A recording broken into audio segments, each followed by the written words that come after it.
നമസ്കാരം, എല്ലാവർക്കും Shirley's micro കിച്ചണിലേക്ക് വീണ്ടും സ്വാഗതം.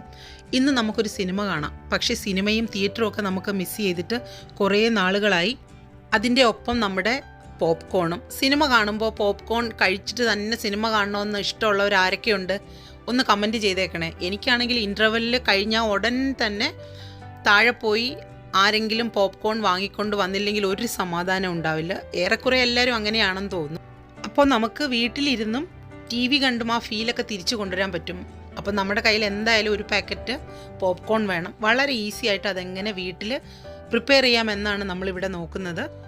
അപ്പോൾ പോപ്കോൺ പ്രിപ്പയർ ചെയ്യുന്നതിന് മുമ്പ് നിങ്ങളുടെ എല്ലാവരുടെയും സപ്പോർട്ട് ഞാനൊന്ന് ചോദിച്ചോട്ടെ. ഇനി ആരെങ്കിലും ഈ ചാനൽ സബ്സ്ക്രൈബ് ചെയ്തിട്ടില്ലെങ്കിൽ ഉറപ്പായിട്ടും ഒന്ന് സബ്സ്ക്രൈബ് ചെയ്യുന്ന കാര്യം നിങ്ങൾ തീർച്ചയായിട്ടും പരിഗണിക്കണം. സ്വീറ്റ് കോൺ വെച്ചിട്ടാണ് നമ്മൾ പോപ്കോൺ പ്രിപ്പയർ ചെയ്തെടുക്കുന്നത്. അതായത് നമ്മുടെ ചോളം. പക്ഷേ നമ്മൾ ഫ്രഷായിട്ട് കിട്ടുന്ന ചോളമല്ല യൂസ് ചെയ്യുന്നത്. എല്ലാ കടകളിലും അവൈലബിൾ ആയിട്ട് നമുക്ക് കിട്ടുന്ന ഒരു കാര്യമാണ് ഉണങ്ങിയ ചോളം. അതായത് നമ്മുടെ കടല, ഗ്രീൻ പീസ് പോലെയൊക്കെയാണ് ഇത് ഇരിക്കുന്നത്. ഞാനിന്ന് പോപ്കോൺ പ്രിപ്പയർ ചെയ്യാൻ വേണ്ടിയിട്ട് ഒരു സ്റ്റീലിൻ്റെ പാനാണ് അടപ്പുള്ളത് എടുത്ത് വെച്ചിട്ടുള്ളത്. നിങ്ങൾക്ക് നോൺ സ്റ്റിക്കിൻ്റെ ചീനച്ചട്ടിയും യൂസ് ചെയ്യാം. പ്രഷർ കുക്കർ നമുക്ക് യൂസ് ചെയ്യാം. പ്രഷർ കുക്കർ യൂസ് ചെയ്യുമ്പോൾ അടപ്പിലുള്ള വാഷർ നമ്മളൊന്ന് മാറ്റി വെച്ചാൽ മാത്രം മതി. ഇനി നമുക്ക് ആവശ്യം കുറച്ച് ബട്ടറാണ്. ബട്ടർ ഇഷ്ടമില്ലാത്തവരാണെങ്കിൽ നോർമലായിട്ടുള്ള നമ്മുടെ സൺഫ്ലവർ ഓയിലൊക്കെ യൂസ് ചെയ്യാം. ഇനി ഇതിലേക്ക് ഒരു 1/2 ടേബിൾ സ്പൂൺ ബട്ടറാണ് ഞാൻ ഇട്ട് കൊടുക്കുന്നത്. കുറച്ചും കൂടെ നമുക്ക് ഇട്ട് കൊടുക്കാം.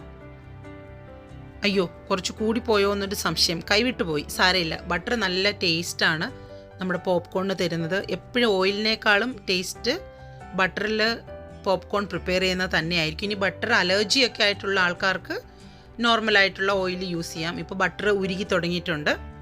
ബട്ടർ നന്നായിട്ട് ഉരുകി വന്നിട്ടുണ്ട്. ചെറുതായിട്ട് പൊട്ടിത്തെറിക്കാനും തുടങ്ങി. ഈ സ്റ്റേജ് വരെ നിൽക്കേണ്ട കേട്ടോ. വേഗം തന്നെ നമുക്ക് കോൺ ഇതിലേക്ക് ഇട്ട് കൊടുക്കാം. 250 ml ഒരു മെഷറിംഗ് കപ്പ്, അതായത് ഒരു 200 ഗ്രാം കാണും, അത്രേ ഉള്ളൂ.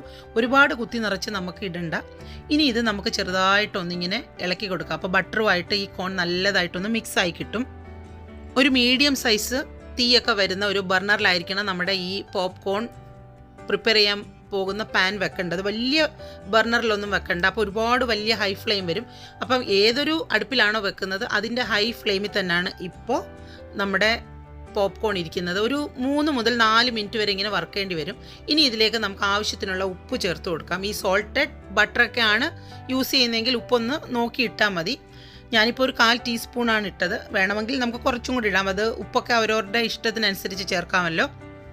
നമ്മളിങ്ങനെ ഇളക്കിക്കൊണ്ടേയിരിക്കണം. അപ്പോൾ ഇങ്ങനെ ഇളക്കുന്ന സമയത്ത് ഒരു 2-3 മിനിറ്റ് കഴിയുമ്പോൾ തന്നെ ഏതെങ്കിലും ഒരു കോൺ പൊട്ടിത്തുടങ്ങും. അങ്ങനെ ഒരു 1-2 കോൺ പൊട്ടിത്തുടങ്ങിയാൽ ഉടനെ തന്നെ, അൺഫോർച്ചുനേറ്റ്ലി എൻ്റെ വീഡിയോ പോസ് ആയിപ്പോയി, അതുകൊണ്ടാണ് ആ ഫസ്റ്റ് പൊട്ടുന്നത് നിങ്ങളെ കാണിച്ചു തരാൻ പറ്റാതായത്.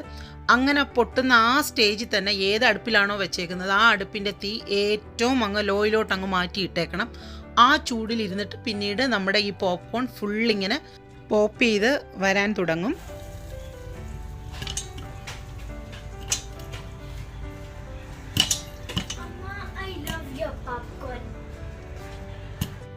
ഇപ്പം നല്ല ഫാസ്റ്റായിട്ട് കോൺ ഇങ്ങനെ പോപ്പ് ചെയ്യാൻ തുടങ്ങിയിട്ടുണ്ട്. ഒരു 3 മുതൽ 5 മിനിറ്റ് വരെയൊക്കെ എടുക്കും കേട്ടോ പോപ്കോൺ ഒന്ന് പൊട്ടി വരാൻ. കാരണം നമ്മൾ ഒരുപാട് തീയുള്ള ബേർണറിലല്ല വെച്ചേക്കുന്നത്. അപ്പം ലോയിൽ നമ്മൾ വെച്ചേക്കാനുള്ള കാര്യം തന്നെ, നമ്മളിങ്ങനെ തീ കൂട്ടിയിടുവാണെങ്കിൽ പെട്ടെന്ന് പൊട്ടി വരും. പക്ഷേ നമ്മുടെ കോൺ കരിഞ്ഞിട്ടായിരിക്കും പൊട്ടുന്നത്. അപ്പോൾ പോപ്കോണിന് ഭയങ്കര ഒരു കരിഞ്ഞ രുചിയായിരിക്കും കിട്ടുക. അതുകൊണ്ട് തന്നെ ആരും തീ കൂട്ടി വെക്കാൻ ശ്രമിക്കേണ്ട. അപ്പം നമ്മുടെ പോപ്കോൺ ഏകദേശം പൊട്ടി തുടങ്ങിയിട്ടുണ്ട്. ഇങ്ങനെ പൊട്ടുന്ന സമയത്ത് നമുക്ക് തുറന്ന് നോക്കേണ്ട കാര്യമില്ല. അങ്ങനെ തുറന്ന് നോക്കുവാണെങ്കിൽ പെട്ടെന്ന് ഇതെല്ലാം കൂടെ പൊട്ടിത്തെറിച്ച് നമ്മുടെ പാനിൻ്റെ വെളിയിലോട്ടൊക്കെ ആകാനൊരു ചാൻസ് ഉണ്ട്. നിങ്ങളെ ഒന്ന് ജസ്റ്റ് കാണിക്കാൻ വേണ്ടിയിട്ട് ഞാനിതൊന്ന് ഓപ്പൺ ചെയ്യുവാണ്. നിങ്ങൾക്കിപ്പോൾ കാണാമല്ലോ അത് പോപ്പ് ചെയ്യുന്നുണ്ട്. അപ്പോൾ നമുക്കിതങ്ങ് അടച്ചു വെക്കാം. ഇനി ഒരു 1 മിനിറ്റ് 2 മിനിറ്റിനകം തന്നെ ഫുൾ പോപ്കോൺ റെഡി ആയിട്ട് വരും. നല്ലൊരു സ്മെല്ലാണ് ഈ സമയത്ത് വരുന്നത്. ബട്ടറും പോപ്കോൺ ഇങ്ങനെ അതിലിങ്ങനെ പൊട്ടിയിട്ട് വരുന്ന ആ ഒരു സ്മെല്ല്. അപ്പം നമ്മുടെ പോപ്കോൺ ഇപ്പോൾ ഇവിടെ റെഡി ആയിട്ടുണ്ട്. ഒരു 2-3 മിനിറ്റ് കഴിഞ്ഞിട്ടാണ് ഞാനിതൊന്ന് ഓപ്പൺ ചെയ്തത്. നല്ല ക്രഞ്ചി ആയിട്ടാണ് നമ്മുടെ പോപ്കോൺ ഇരിക്കുന്നത്. നമുക്ക് സിനിമ കാണണമെന്ന് ഞാൻ പറഞ്ഞു. അപ്പം പോപ്കോണിൻ്റെ ആ ഒരു ഫീല് കിട്ടാൻ വേണ്ടിയിട്ട് പോപ്കോണിൻ്റെ സ്റ്റൈലിലുള്ളൊരു കപ്പ് തന്നെയാണ് ഞാൻ എടുത്തിട്ടുള്ളത്. അപ്പം നമ്മളതിലേക്ക് ഇടുന്നു, നമ്മൾ ആസ്വദിക്കുന്നു.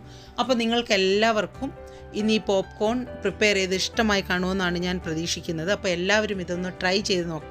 അപ്പോൾ നിങ്ങൾക്കിത് ഇഷ്ടമായിട്ടുണ്ടെങ്കിൽ നിങ്ങളുടെ ഫ്രണ്ട്സ് ഫാമിലിക്കൊക്കെ ഈ വീഡിയോ ഒന്ന് ഷെയർ ചെയ്ത് കൊടുക്കണം. അപ്പോൾ മറ്റൊരു റെസിപ്പിയുമായി വരുന്നത് വരെ എല്ലാവർക്കും bye from Shirley's micro kitchen.